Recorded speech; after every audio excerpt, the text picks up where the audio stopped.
దైవం మానస రూపేణ అనగానేమి?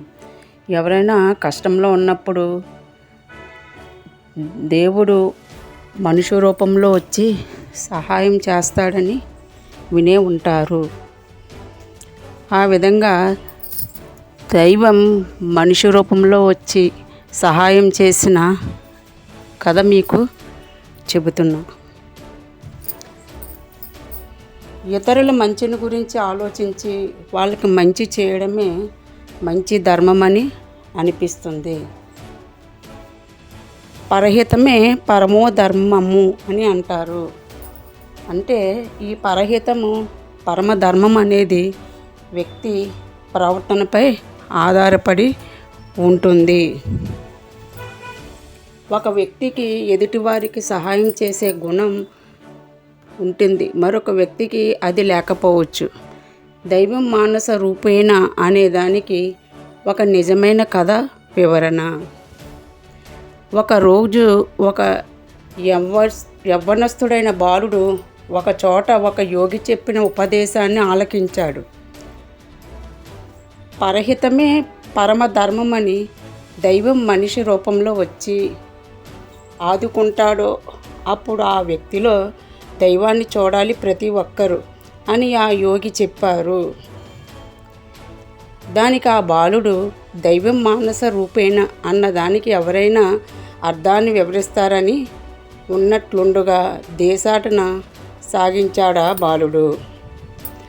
గ్రామాలు, పట్టణాలు అన్నీ దాటుకుంటూ వెళ్ళాడు. ఒక చోట దారిలో ఒక వ్యక్తి కనిపించాడు. ఆ బాలుని ఆపి, "ఎక్కడికి నాయనా ఇలా చెమటలు కక్కుతూ వెళుతున్నావు?" అని అడిగాడు. ఆ బాలుడు తన సందేహాలను వివరించాడు.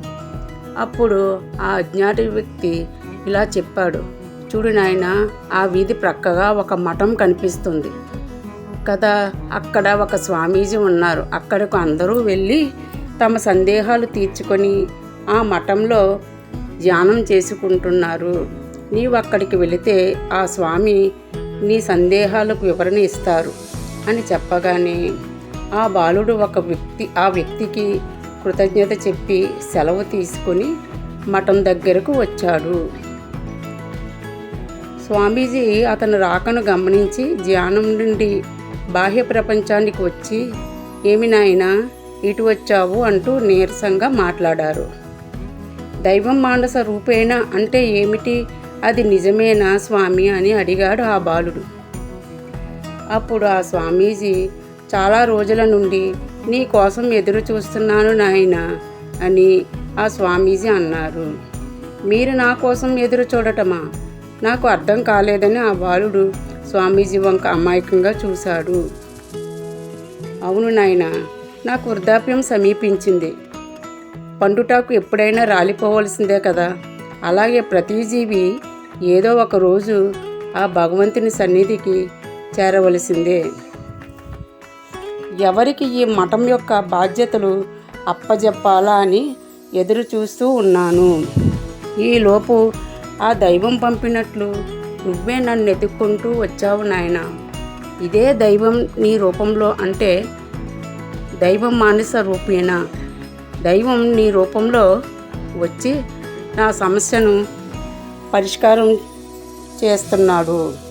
ఇక నుండి ఈ మఠం బాధ్యతలు నీకు అప్పగిస్తాను" అనేసరికి ఆ బాలుడు ఆశ్చర్యపోయాడు. ఆ స్వామీజీయే రామకృష్ణ పరమహంస గారు. ఆ బాలుడే స్వామి వివేకానంద గారు. వాళ్ళు స్థాపించిన మఠం పేరు రామకృష్ణ మఠం. ఈ మఠాలు, జ్ఞాన కేంద్రాలు ఇవి ప్రపంచంలో చాలా చోట్ల స్థాపించి అభివృద్ధి చెందాయి.